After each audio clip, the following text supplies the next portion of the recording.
Now we have a real life Malibu's Most Wanted. I don't know if you saw that movie. It's an older movie with this comedian named Jamie Kennedy, and he called himself B-Rad, and he tried to go around black folks. And if you saw the movie, you know the preface of it. Well, now this real life Malibu's Most Wanted tried to get involved with some thugging.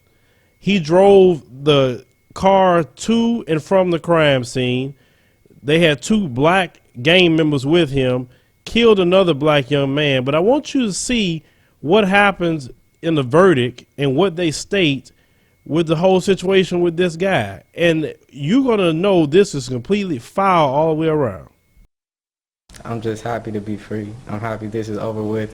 A relieved Cameron Terrell speaks out moments after a jury cleared him of attempted murder charges in connection with the killing of Justin Holmes in October of last year. Terrell drove the car to and from the shooting in South L.A. His attorneys argued Terrell did not know he was driving to what would be the scene of a murder. The jury believed them. I talk to God every day, and God knows all my sins.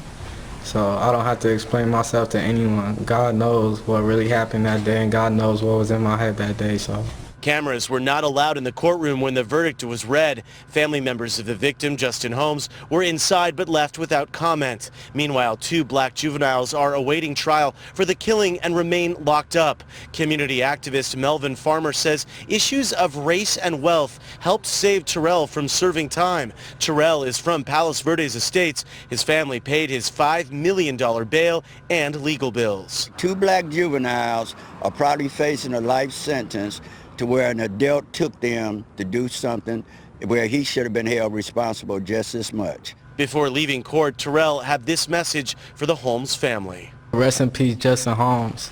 He shouldn't have died that day, and I pray for his family every night. This been weighing on me every single day of my life. So.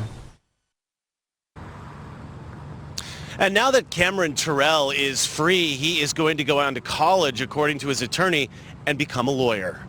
So you mean to tell me you drove the car to the murder? The murder happened. You drove the getaway car. And your family, because they have money, spent $5 million to get you out, paid for all your legal fees.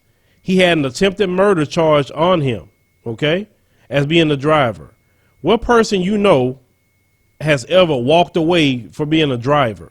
They locked him up just as much as the people that did the shooting.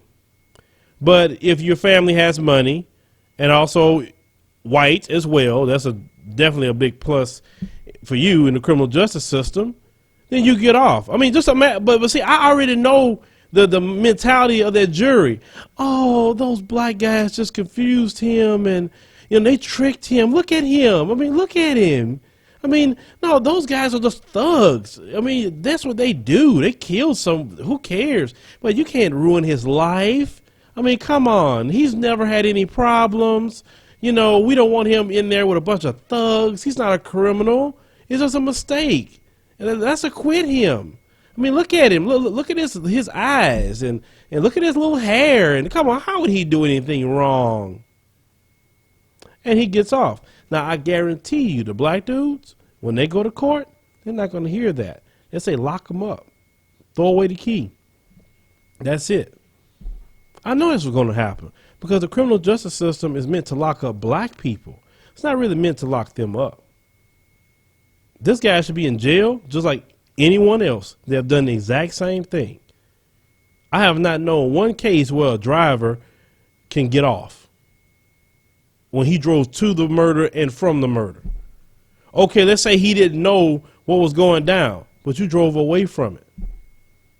You decided to be the getaway driver.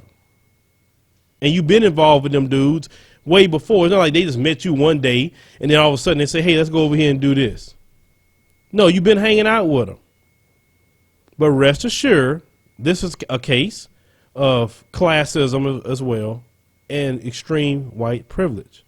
Black kids don't get this kind of sympathy. They'll say, oh, look at little Tyrone. I don't want to ruin his life. I know he made a mistake, but I want him to go to school. Look at him. No. Well, get that thug off the streets. And that's what you're seeing here in this case. Well, leave me a comment. Let me know what you think about this particular story.